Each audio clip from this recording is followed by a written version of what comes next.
World War I was a tragic time of deaths, heroism, and many more historical aspects which have come to shape today's modern society. World War I rocked the world, bringing 32 countries into the fight and causing 37 million casualties, both civilian and military.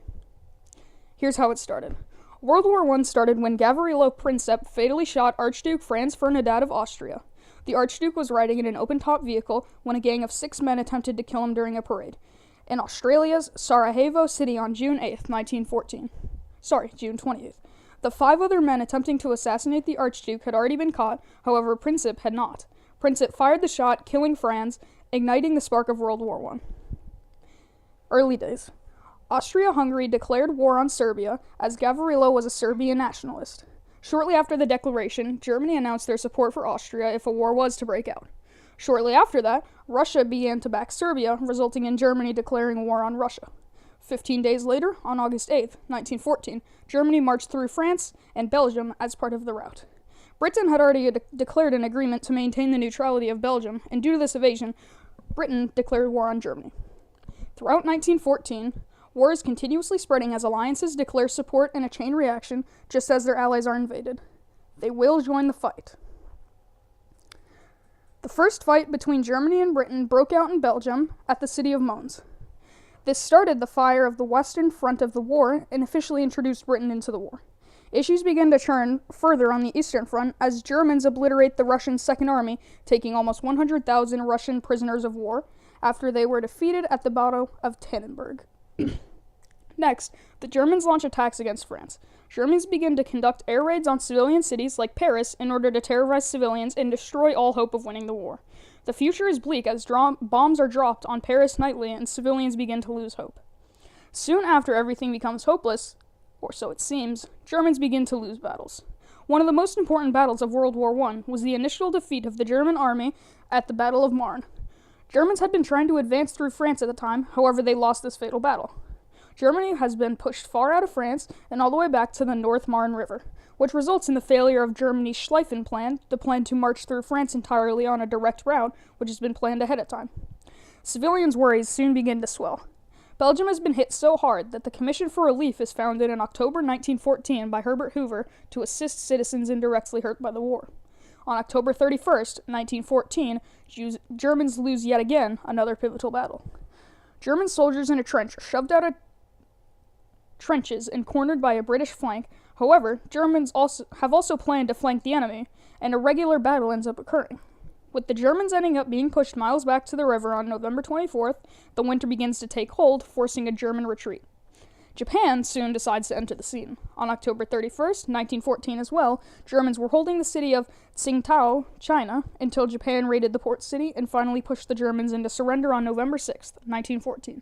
An interesting, faithful part of the war was the event of the day of December 25th, 1914.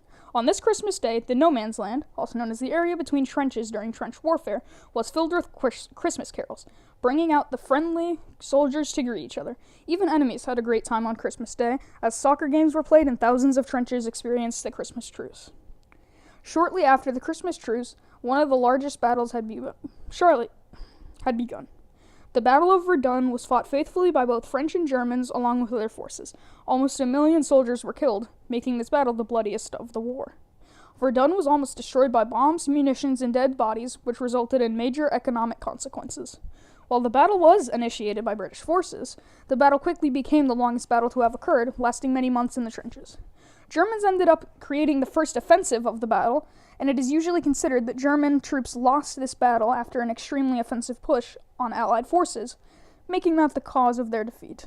On February 3rd, 1917, the United States began to get involved. While not directly fighting yet, there was still an impact. At the beginning of February, the U.S. cut off diplomatic relations with Germany, which essentially brought them into the war. Months later, on April 6th, 1917, the U.S. officially declared war on Germany. On June 7th, 1917, American forces finally arrived in England, led by General John J. Pershing.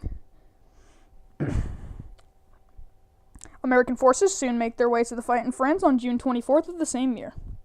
In the following months, many minor battles occurred, as Germany began to be pushed back to their homeland, showing signs of defeat for the nation along with the Austro-Hungarians.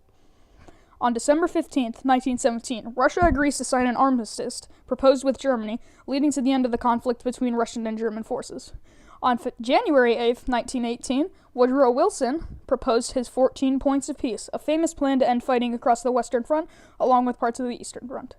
Russia officially ends its fighting as a new star steps in with the Treaty of Brest-Litovsk, approved by Vladimir Lenin. Later that month, Germany gathered all remaining forces to send one last offensive in a dying hope. As March ends, the month of May arrives, and late into the month, United States forces are able to win the Battle of Cantigny, which was the first independent operation run solely by American forces. When Germans push one more time to cross the Marne River again, American forces stop the push with the help of other Allied forces. Later that year, on September 12th, Americans began a crippling offensive against Germany. By this point, Germans have been severely crippled, leaving themselves nearly defenseless. Americans attack St. Mihiel Salatant, resulting in an instant victory due to the sheer power of the American forces and the crippling depression that the Germans have fought through. On September 26th, the final offensive on the war occurs. Allied forces, including the Americans, attack Musset-Argonon, dealing a final blow to the Germans, forcing a surrender. On November 11th, 1918, the war is officially ended. The war has seen 37 million deaths and has finally ended, being prompted by the armistice signed at Copenhagen, which was the official document to end the War of the World, or so it seemed until World War II. Shortly after, peace conferences began, attempting to repair the damage all across the world. One such treaty that was signed was the Treaty of Versailles, a treaty limiting Germany's power, which was followed until the beginning of World War II when it was defied to create another supernation known as Germany. Countless treaties are signed as the world puts itself back into place. After losing 37 residents of the Earth, it can be said that the planet has truly never recovered.